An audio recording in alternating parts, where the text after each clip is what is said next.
Welcome to part 2 of the most awesome lecture you've ever seen in your life.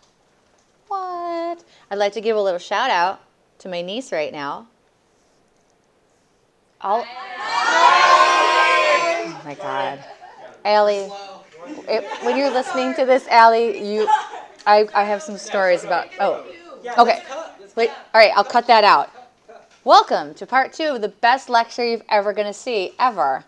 I'd like to give a shout out to my niece, Allie. Hey! Thank you very much.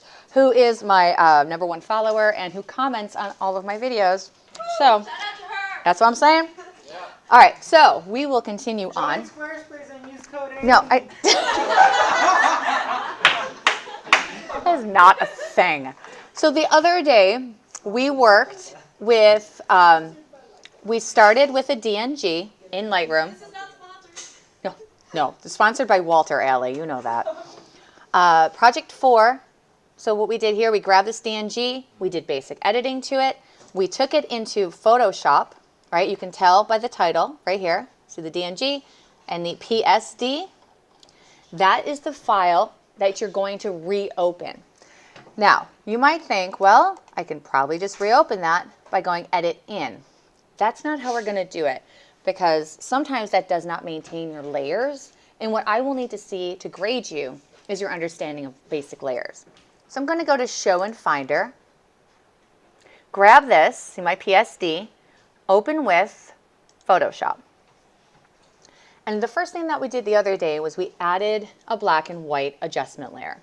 And that's probably the most efficient way to add black and white, but it also allowed us to work with some of the different luminosity and tonality ranges. So if your artist is black and white, this will be one thing that you do. If your artist is not black and white, you'll probably also be doing some burning and dodging. And I'd like to go through really quickly how you burn and dodge very, very simply in Photoshop. So you're going to make a new layer.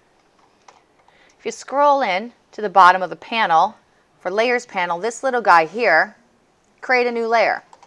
You can also go up to Layer, New Layer, and I'm going to name this one Burn, because I'm going to darken this part right here. You very simply grab the brush, go up to the option bar, make sure that you don't have a hard brush, your opacity is 100. You want black in the foreground, and then to burn it in, you are going to paint with black.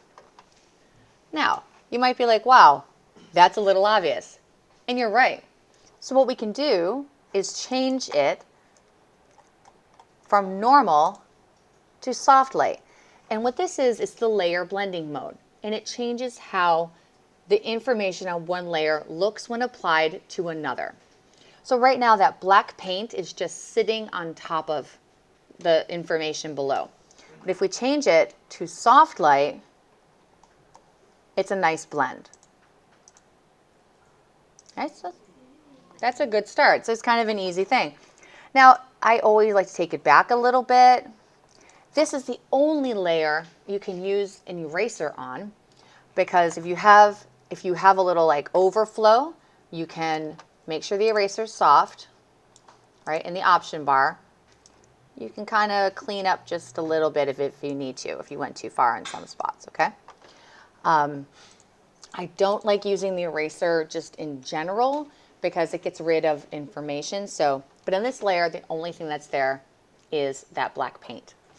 So I'm going to select, I'm going to make a new layer, which is Shift-Command-N is the shortcut. And I'm going to dodge. And what color paint do you think we use to dodge? White. Boom. If I hit X as an X-Men on the keyboard, it will switch my foreground and background colors. If I hit B for brush, it selects my brush. The shortcuts for making the brush larger and smaller are the brackets next to the letter P as in Paul. I'm going to make this a little bigger. I've got white, and I'm going to paint this part. Now, you might be like, that looks awesome. And then I might say, let's see if we can use a layer blending mode to make it look a little more awesome. Soft light again, but we can tell that area has been edited. So let's go down a little. So it's the before and after, right? It's kind of impressive. And this is the easiest way to go in and darken a part, lighten a part, and really direct the viewer where you want to look. So if you are working with a black and white photographer, these are some of the things that you're going to do. If you're not, you're just going to probably burn and dodge. But I want everyone to experiment with a tonal curve in Photoshop. So there's also one in Lightroom where you've got the 2 tonal curve options and you've got that contrast slider. What I would like you to try is the curves. So in our adjustments panel, we've got brightness, contrast levels, curves, exposure, and vibrance, but none of these has the same amount of strength and flexibility as the curves. So I'm going to click on that, and you'll notice it went to the top of my layer hierarchy. So whatever's on top is going to show through all the way to the bottom. If I did something pretty extreme, just as an example, and I moved it down, you'll notice that these things are not being affected by curves. Or if I take the black and white and I move it, I keep it above this, I move it underneath. So you can move all of these layers around, but you want to make sure whatever on top is what you want to apply to everything below it. Okay, and I have a little handout in your ebook that goes through this, and I will review it in the next video. So let's reset that to auto, okay, or default. And this here is why I love using the curves in Photoshop. This tiny little scrubby hand. It's called a targeted adjustment tool, and there is one in Lightroom, but I feel like you have a little more control here.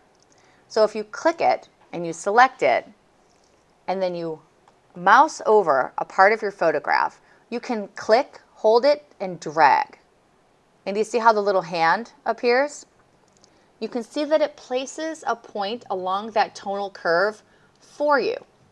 So if you're not sure exactly where to put those points along the histogram, the little scrubby hand will do that for you. All right? And if you get a little crazy, you're like, yeah, I love that. Well, that's maybe a little too far. You can always go custom to default.